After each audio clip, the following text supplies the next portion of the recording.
Yeah, good morning to you all. I'll briefly be talking on the visibility of reconfiguring underground water pumping system to solar powered in Nigeria.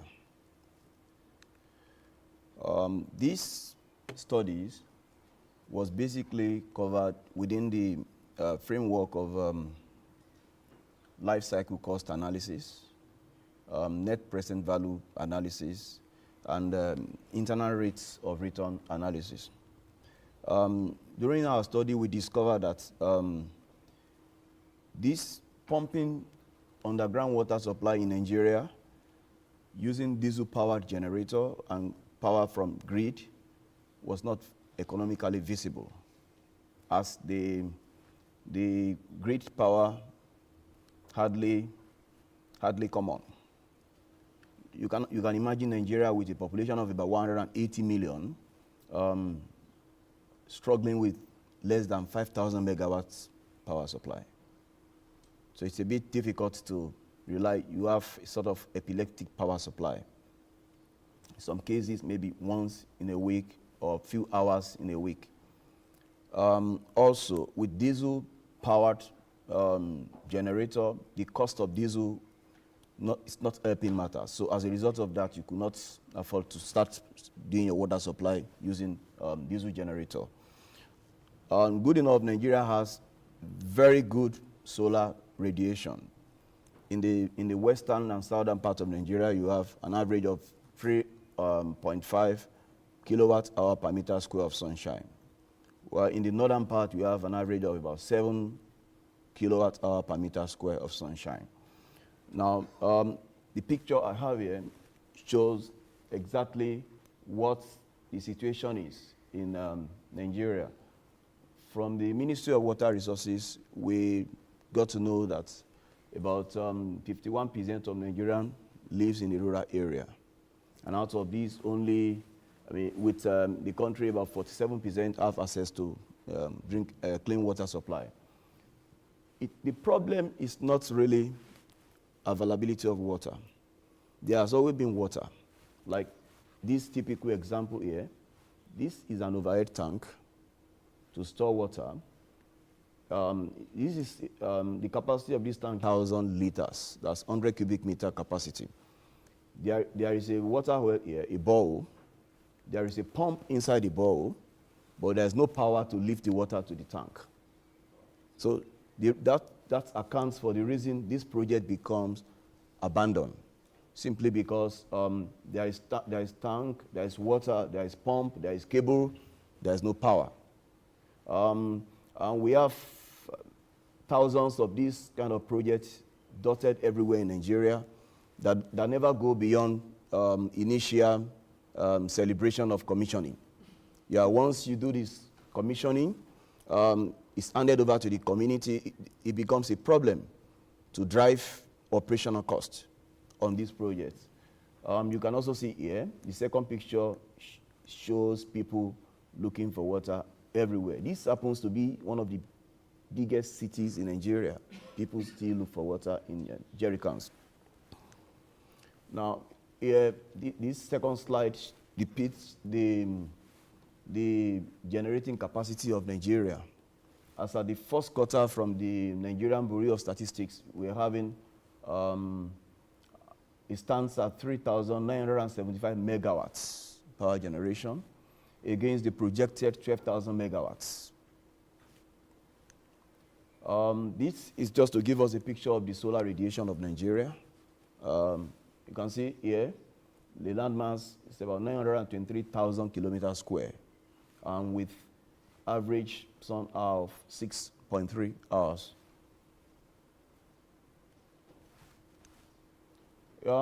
This is just a typical picture of what it means to have solar water pumping systems in operation. The picture on the right-hand side shows an overhead tank of 100,000 liters somewhere in the northern part of Nigeria. This was constructed with a pump in the well, but there was no power to power the pump. The small building here happens to be the generator room, but it never worked for the people. Now, in this case, the government had to come up in search for alternative solution, which we offered, and reconfigure this system to create a 7.5 horsepower, about 5.5 kilowatt pump to supply water to the people. Now, we've come to realize that it does not make sense to have a 50 horsepower pump in a well that only operates once in 1 month without giving water to the people. Why not change it to a 5.5 kilowatt pump or 2 kilowatt pump that gives water to the people every day? So that started making sense to government. Now they are trying to appreciate the meaning of not really making it so bogus, but making it sizable and functional and sustainable. We considered a population of about 1,000 people using the baseline for water supply in Nigeria from the Ministry of Water Resources. The requirement is about 270 liters per person per day. That happens to be in the probably peri-urban areas or urban areas. But when you move down to the rural areas, you can still be happy with 100 liters per person per day. So with 100 liters per person per day, we have a requirement of 1,000 liters water requirement per day. And this water will be abstracted from 80 meters depth borehole or water well. The 80 meter in this case also includes the losses along the line to get the water to the tank. And we considered 4 different regions in Nigeria while doing our analysis. We considered Lagos. Lagos happens to be from the southwest, Port Harcourt, south-south, where you have the oil deposits. And you have the Maduguri, that's the northeastern part, as well as the Enugu, southeastern part of Nigeria. A typical system will comprise of solar pump inverter. Instead of having the generator, you have the solar pump inverter here to represent the control panel. Then you have the solar PV array here. Then this is the switch, this is the tank, and this is the water well. Our analysis revealed that in Maduguri, that's the northeastern part of Nigeria, the pump we have selected, about 5.5 kilowatt pump, we could get up to 108,000 liters of water within the 5 hours of sunshine. And our targets happen to be 100,000 liters per day. Now we are using an average of about 4 to 5 hours of sunshine per day. In some cases, you can have up to 7 hours of sunshine. That means you are at good advantage in that case. Then in Enugu, we could get 106, Lagos 108, Port Harcourt 104, that's in January. Maduguri 51, then Enugu 48. Considering the solar radiation we have in different parts of this region, we see that it's much more viable to go for solar PV water pumping systems. Now, when talking about water pumps, it is a basic fact that 80% of the costs, life cycle costs of water pumps goes for energy. I mean, 85% is on energy. While you have maintenance cost 10%, then initial cost 5%. Now, when you use solar PV system, you are saving yourself 85% of the life cycle cost. We'll see it in the next slide here. This is the details of the pump that we have chosen, 5.5 kilowatt. You can see the flow rate is about, it's given about 14.1 cubic meter per hour. So when you have that for about 5 to 4 hours, it's going to give us more than 100 cubic meter per hour per day. Now, this is a reflection of the life cycle cost analysis. Here, the system is powered with the power supply from the grid, and here, power supply from the genset, here, power supply from the solar. The costs of the system from the conventional power source here is 6,000 euro. For the generator, 13,000 euro. For the solar powered, 15,000 euro. But when you come to the energy costs here, energy costs from the grid, it costs to run the pump for 15 years. A typical pump will have between 10 to 15 years life cycle.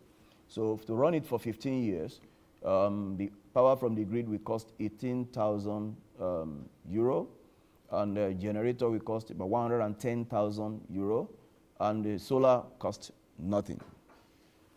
Now, the maintenance costs also reflect here.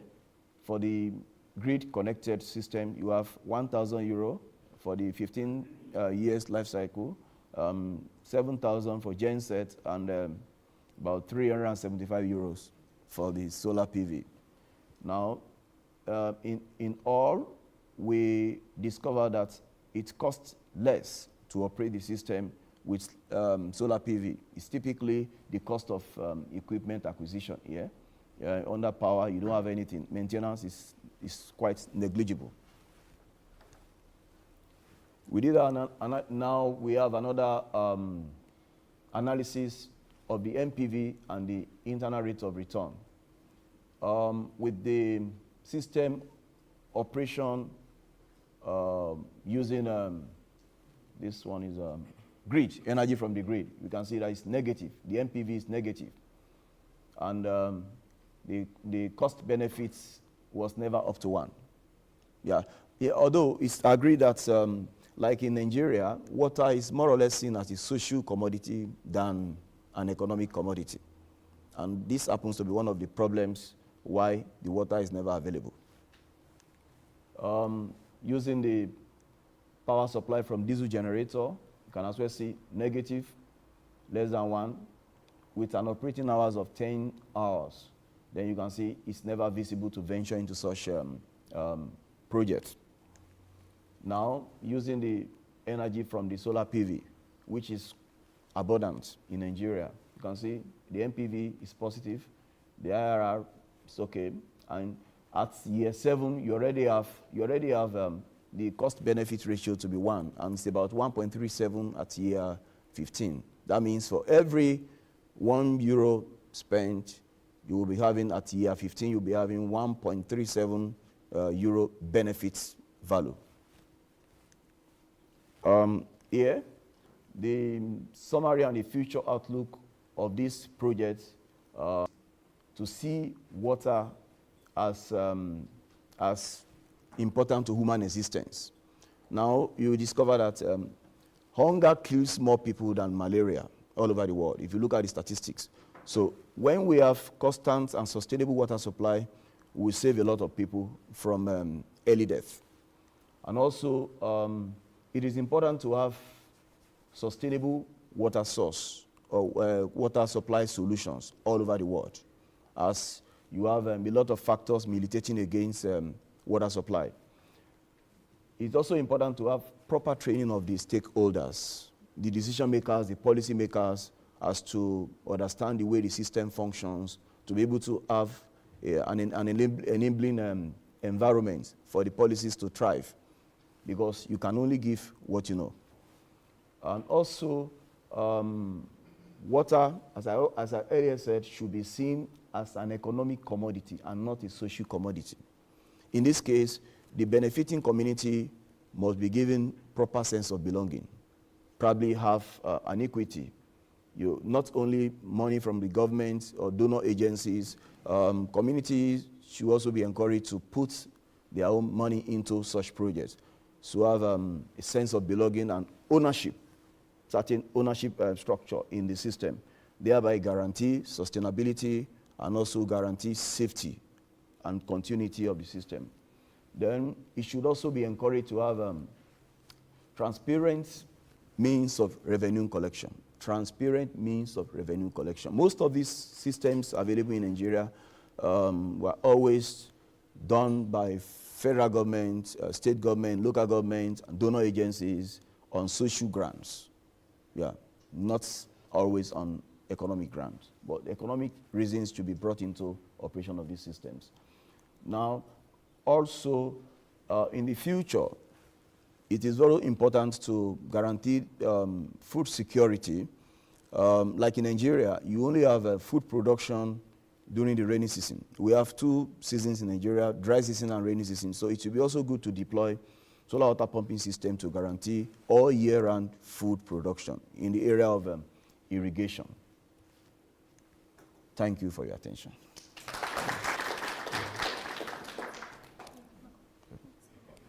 Thank you very much, Femi, for this real interesting presentation. Thank you. Do you have any questions? Yep. I have a question. Which type of pumps did you use, DC or AC? We use an AC pump. And what are the advantages if you use AC pump with a pump converter or DC pumps? So the advantages and disadvantages. Yeah, the DC pumps available in the market were quite small. Now the AC pump, if you use AC pump, you have lesser problem with cabling. You can as well use the existing conventional pump. You don't have to tamper with the system. You don't need to change the pump. You don't need to change the, you only need to bring in your solar PV, your solar pump inverter, connect and start running the systems. If you use DC pump, you will have issues with cabling. You will have to increase the size of your cable to take care of losses along the line. But AC pumps are very popular in Nigeria, and you have bigger capacities of pump in ACs, up to. What type of solar controller, pump controller did you use? Yeah, we use it's a special pump, solar PV pump controller. Yeah, there are a lot of manufacturers in the market that have good qualities of solar PV pump inverters. Yeah. Now in the market, you can get up to about one solar pump inverter that can operate up to 100 kilowatts water pump. Yeah. Yes? Yeah. It's an impressive presentation, Femi, leveraging on your MBA capabilities and coming back to delivering something to the society. It's impressive. And my question is, how do you see get this rollout and implemented in Africa? What is the challenges? Do you have any challenges in executing this? What is the barriers you see? Yeah, the biggest challenge in implementing this has to do with the system operators that has always been benefiting from the system refuses for a shift in operation. They have been benefiting from buying diesels, servicing generator, replacement of generator. It's a source of income. But now there is a bit of improvement in the way people think now. And also the new government is helping matters by trying to stamp out corruption and try to do the right thing. Now you have the policymakers having a change of mind, and also you have pressure from the community side. You want to have water. You want to have a change. Is that okay? Yeah.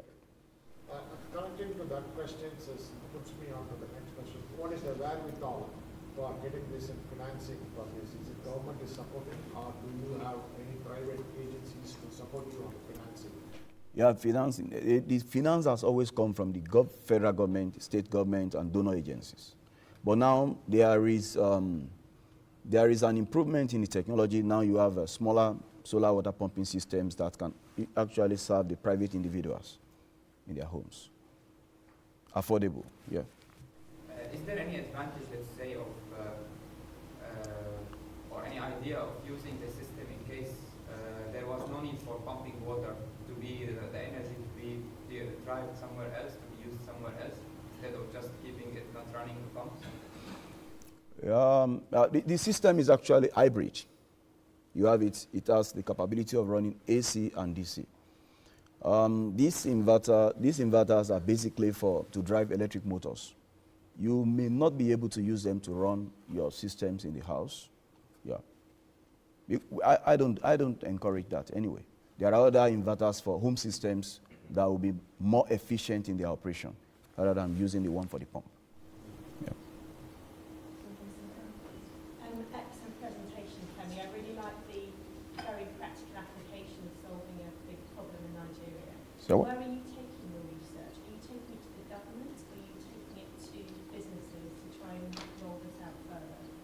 Yeah, well, we've been trying to discuss with the government and also some private individuals like banks, microfinance banks, and other donor agencies. We've been working with them to see that this works fine. And also, where we have implemented few of these, people have seen the results. So it becomes, the projects actually show what it can deliver. Now, this is not a simulation, right? Yeah, it's a real project that we use for this calculation. Yeah. I also really appreciate those kind of projects which are combined, for example, not only PV, so not only electricity, so it's really combined and can be run off grid, right? So you don't need to have a functional grid, so you can really use it somewhere. Yeah. And good enough, we, in the last few months, we also requested to develop portable mobile-powered irrigation pumping systems for farmers who are in the rural areas. And we're already working on that. Because you discover that the people in the cities are being fed by the local farmers in the villages. Yeah. But is it still in the beginning? I mean, the market share between, let's say, conventional pumping system and solar-powered pumping system? So can you say?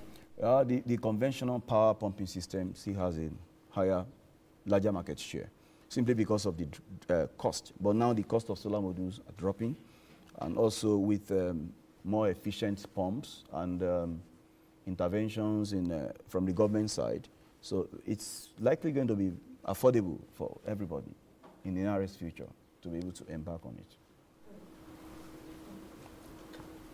Is water conservation an important consideration, or is water quite abundant in Nigeria? Water conservation? Yeah, it's equally important because there are regulations to actually monitor what people are abstracting from the ground and also the way they use water. Strict operations on that. This 270 litres per day, is that based on, does that include agriculture usage? Agricultural usage? In the past, it has been, people have been using a lot of water for agriculture, but now it's the usage is likely going to increase because there's more awareness that you can use solar PV pumps for irrigation. So everybody wants to get on the track. Yeah. It's not a question, just another point to add about solar. Dubai, they are considering building a hydro storage, so which will be operated basically, they will be pumping the water during the day when it's abundant energy up to the mountain, and then during the night the same pumps will be used as a turbine. Yeah, it's possible, yeah. So I think this is Yeah. another also use of solar. Yeah.